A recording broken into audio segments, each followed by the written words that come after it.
with these rights in place, Pittsburgh then included in this law a prohibition on corporations engaging in the extraction of natural gas within the city. And yes, there had been leases signed for such extraction. It wasn't simply an exercise in symbolism for Pittsburgh. Having adopted this ordinance, we now have, and that was back in November 16th of this past year, we've got 8 other communities that have followed suit, done the same type of ordinance. We've got, and that includes communities in the state of New York, Pennsylvania, and Maryland. We're in discussions with people in the state of Ohio and West Virginia as well. This is pointing to a different strategic organizing direction. And the fact is that these ordinances are criticized by law departments and solicitors, and what the elected officials are told, and that includes City Council in Pittsburgh, for instance. They were told, well, this ordinance is illegal and unconstitutional, and you shouldn't pass it. And the reason they said that it was illegal and unconstitutional, among other things, is that the ordinance also strips corporations that would violate the prohibition of any claim to personhood or protection of the U.S. Constitution or recourse to the Commerce Clause. And so the law departments say, well, the Supreme Court has determined corporations are legal persons, whether you like it or not. And so for a local government to say they're not, that's simply unconstitutional. Mm-hmm. And the answer that the local officials and the communities that are adopting these ordinances are giving to that is essentially this. The people in this community have fundamental rights. The state has no legal authority, no legitimate authority to issue permits and licenses to state-chartered corporations. State-chartered, they're chartered in the name of the people of the state. Mm-hmm. The state has no authority to issue permits and licenses to state-chartered corporations that empowers them to enter the community and violate the rights of the members of that community. And therefore, we're passing this law because the state is acting beyond its authority. And not only that, but these local officials seem to be taking their oaths of office seriously, because when they take their positions, they swear to protect the health, safety, and welfare of their communities. And then they're told by the state that if they do, they'll be breaking state law. That's simply absurd. And they see it as an absurdity. And so back to the semantics of it. What is legal? Well, technically, the city's law, the ordinance that the Legal Defense Fund drafted, you might say, well, technically, it's illegal on its face. Mm-hmm. But actually, it is the legitimate law and the state laws that allow the violation of the rights of the communities. They are the illegitimate law. And so we can go back and use it. Yeah, I'm sorry, go ahead. So you were saying that the courts are siding with the corporations, which in my experience is no surprise because it's part of the same construct. So obviously, where does the rubber hit the road in terms of testing these local ordinances against these centralized plans? Right. That's the thing. The court is siding with the corporations, and when I say that, we're looking at a systemic problem. It's not just the legislatures that are bought and sold by the corporations. Who appoints the members of the judiciary, or if not appointed, even if they're elected, there are political parties that are sewn into the fabric of this system of governance, and they choose candidates based on they are known quantities, and how they'll rule is pretty well known as well. Yes. In terms of where does the rubber meet the road, Simon, frankly, we're not looking to have victories in the courts. We're not hoping that some judge will have an attack of conscience one morning, wake up, slap his forehead, and say, "Oh my God, we've been wrong for 150 years, It's just not going to happen. Yes. And so we don't really see these ordinances as just as legal tools. They're not. Think about in past history, and I speak about the U.S. because that's the experience and history I'm most familiar with. But at the inception of this country under the current Constitution, ownership of one human being by another human being was 100% legal. Not only that, but it was right in the Constitution that not only was it legal for a slave owner to own slaves, but if a slave were to escape into a state that did not have legal slavery, it was still part of the Constitution that required that state, that so-called free state, actively participate in the return of the fugitive slave.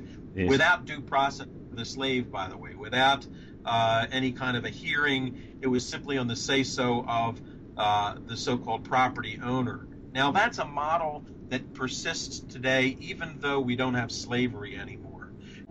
The idea that the interests of a property owner are superior to the human and civil rights of human beings. That tension and that inequality still exists and is laced throughout Yes. U.S. law and many other Western and industrialized countries, because it's based on the notion that property is the highest good. Yeah, capitalism. Yes. Well, and capital, like anarchy, can be defined in so many ways. I would wonder if we could even call this capitalism at this point. Maybe corporatism.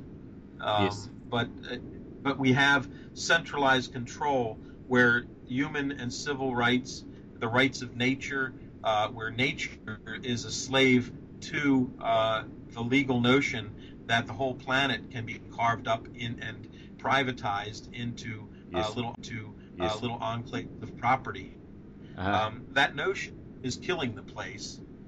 And the question is, what are we going to do about it? And the answer, rather than hoping that the courts will side with us, we believe that a new people's movement needs to arise. And that means beginning in particular places, at particular times, to stand up and assert rights.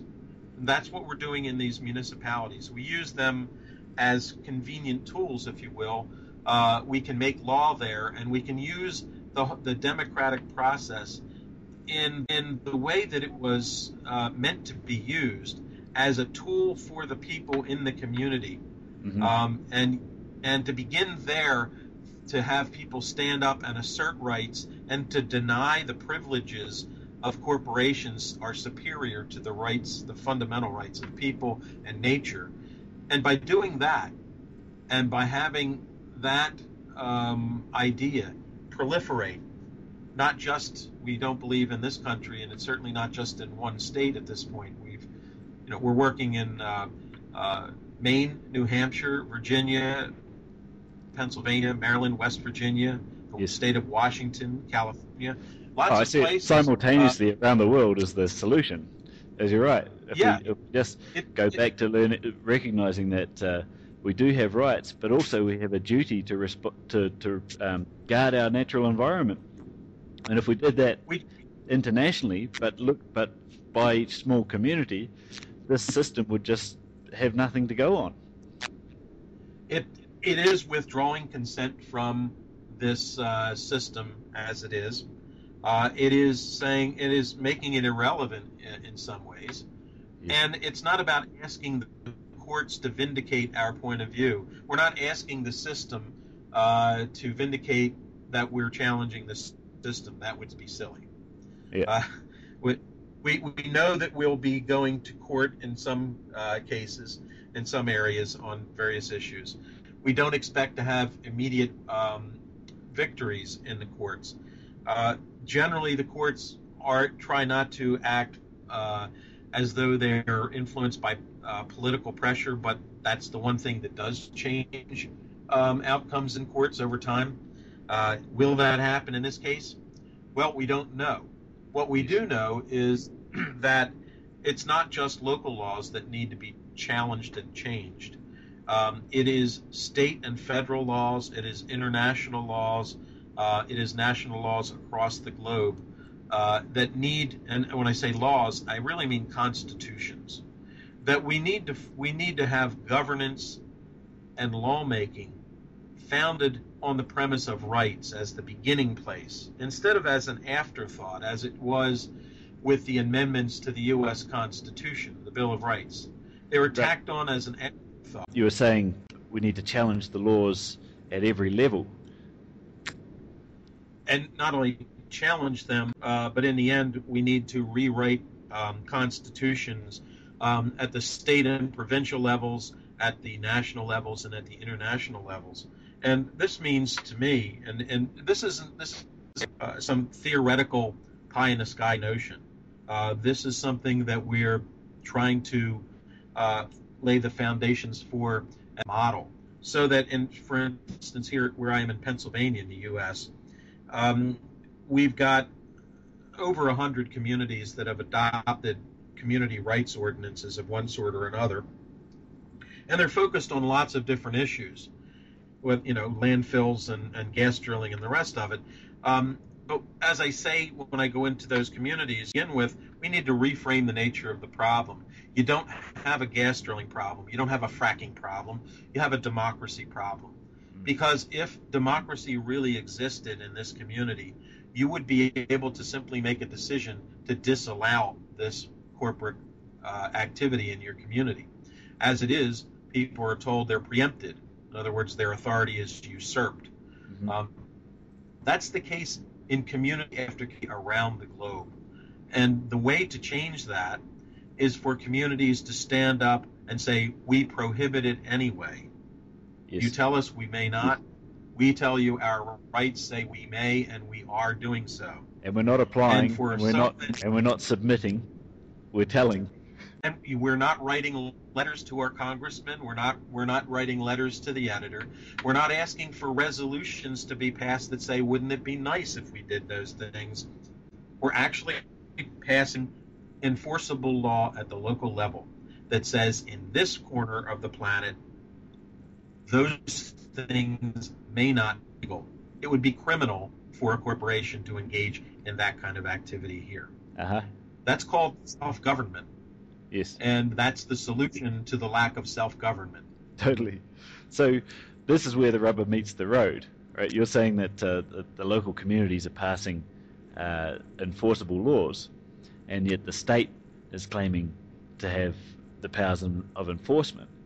So that's right.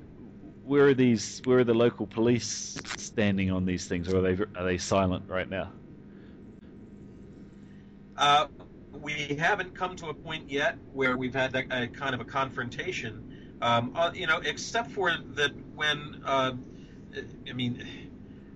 the state legalizes so many really obnoxious and horrible, toxic things that corporations are allowed to do against consent of the community. In Pennsylvania, one of the big issues we heard from early on, from the farming community early on, was that the state was legalizing the use of urban sewage sludge as fertilizer in the agricultural areas.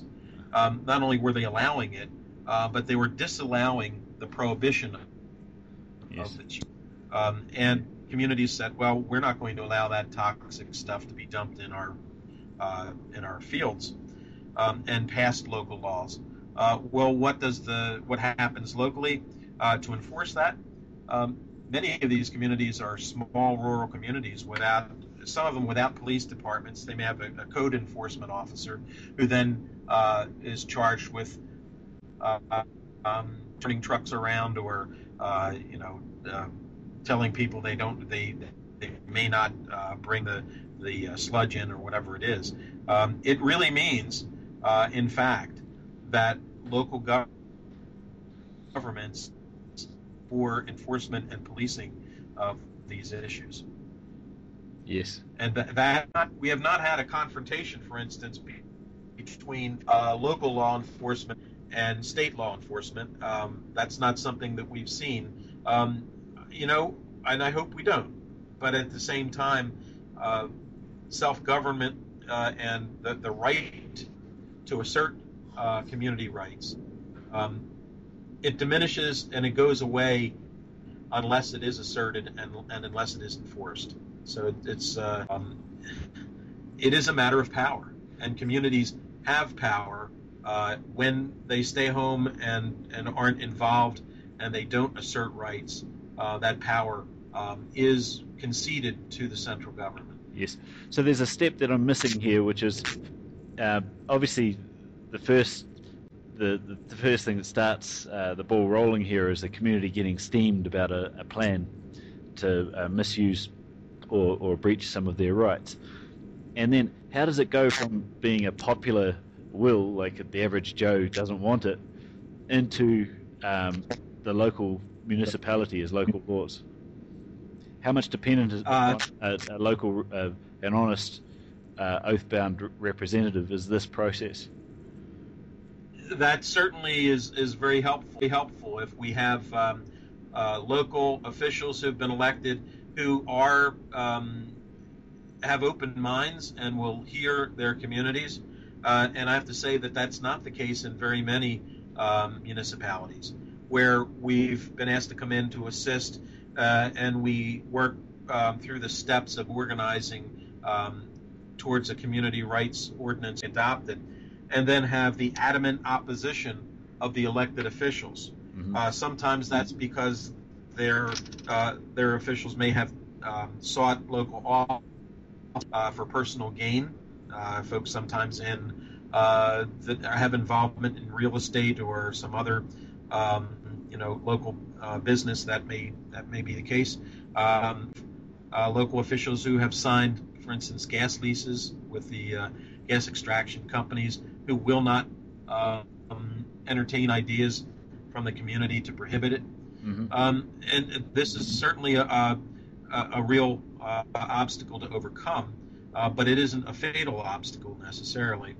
And it depends on municipal law, varies quite a bit from country to country, of course, and within the United States, among the 50 states, it varies quite a bit as well. But so you are actually using their laws, or are you? I suppose I'm asking: are you relying on the principle of democracy and these inalienable rights first and foremost in those instances, or do you still fight with their laws? We use the municipality as a law-making entity, and it does have the authority to make law.